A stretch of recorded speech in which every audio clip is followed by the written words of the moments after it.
Hey, I'm Eric. We're on a mission to showcase the people, places, and charities that are using golf to change the world.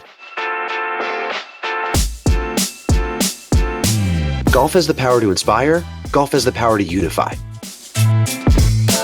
In May of 2020, as COVID was ravaging our world, I was unemployed and looking for a way to give back. I launched a charity auction in support of New York City hospital frontline workers and raised over $100,000 in a week. And with it, Member for a Day was born. Since then, we've raised over $1 million for charity, and we're just getting started. That's not really Michael Jordan, that's me in my younger days. If I beat you, you have to make a donation to the American Cancer Society. Deal. So we got to keep fighting, and we're doing that. Join us as we crisscross the globe, highlighting the best stories at the intersection of charity and golf. This is Golf for a Cause. Hey, I'm Eric Sedransk, and this is Golf for a Cause. We're out here in beautiful Arizona at Seven Canyons Golf Club, where I'm going to be playing and painting with world-renowned golf artist Lee Wybranski. Welcome to Sedona.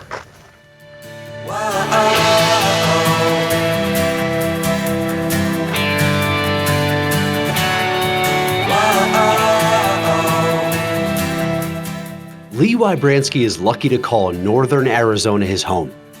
And as if getting to golf and paint under these majestic red rocks wasn't enough, Lee has made a living traveling the world, painting golf's most iconic courses and events.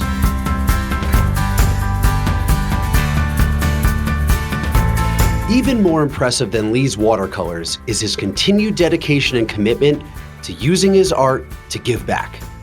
So Lee, we're obviously here to play some golf, but we're also here to talk about charity and giving back. As you know, I created Member for a Day as a platform to raise money for charity through the game of golf. And also you've done a lot of stuff as well to give back, and I'm curious to hear your perspective on this.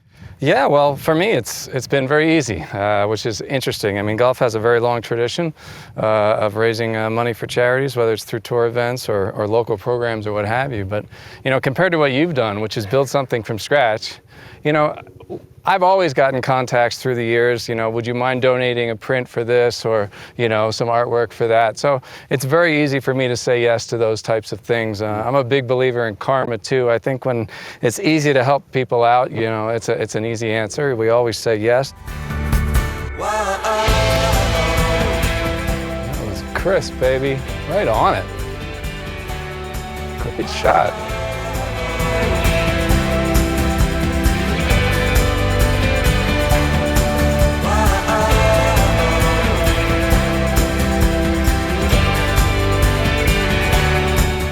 While Lee has always been charitable, in 2020 he stepped up to a cause that is near and dear to my heart. In the time that you've generated your business, you know, we've done some other things around COVID. We created a unique poster offering that raised money for first-line workers in the very beginning, moved largely by the plight of New York City in the early days of this. And then we've also done a ton of work with the First Tee through the years. We partnered with Justin Thomas in the middle of 2020 on another fundraising project for some of his important beneficiaries in Kentucky. So it's really been easy for us to partner with different organizations over the years, and I love doing it. You know, it's one of the things that makes you feel connected to the world and to the community.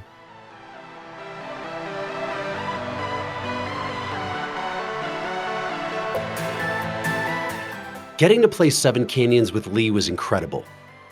But I was about to step out of my comfort zone for an even more unique experience, as I traded in my golf clubs for paintbrushes and got a private lesson amidst the glowing red rocks from golf's greatest painter. All right, we're gonna have to move fast. The golden hour changes quickly, but those reds, the rocks will stay red for a little while, so we should be all right. So you painted a picture when you were 8 or 12 or something, you said, huh? It's been a few years. So this is a little eraser in case you need it. Are you trying to say something, Lee? We're both gonna be working fast and loose because that's what you do when you're outside. That's right. Which is nice. It's one of the reasons I started plein air painting in the first place was in studio, I find, you know, there's a tendency to just get tighter and tighter and tighter. And, you know, artistically or for golf, right? That's never really a good thing. So when you work outside, because the conditions change quickly, you kind of need to move more quickly and be less hesitant.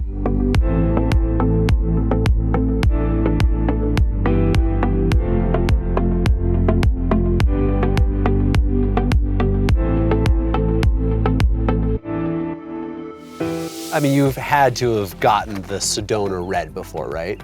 That's I do have I have, fortunately that's almost straight out of a tube. That's, Is it called Sedona red? It's burnt sienna. There you go.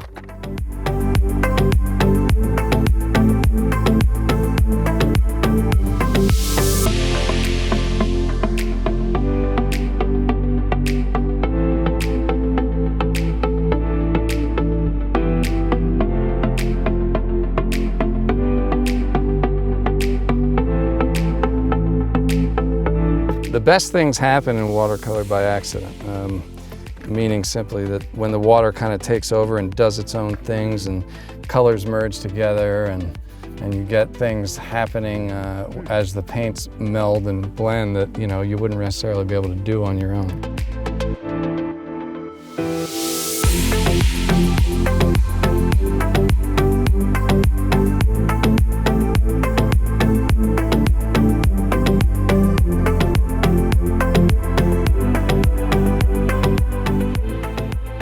There's points in the beginning of almost every single painting I do that I hate the painting. There's a point where I just think it's the worst thing I've ever done and it's gonna be awful and I have like zero confidence that it's all gonna work out.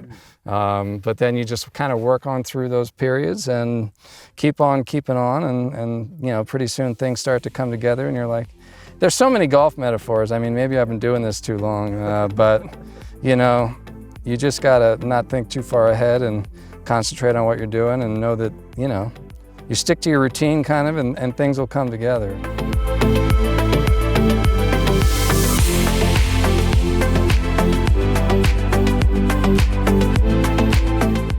So I think given that the sun is setting behind these beautiful red rocks, we're gonna just put some finishing touches on now and just make sure you got those red rocks red enough. Yeah, I don't think I can get them red enough, especially at this time of day. After an amazing day painting with Lee, leaving Sedona was bittersweet. But I was excited to get back on the open road as we continue on our trip in search of the best stories at the intersection of charity and golf.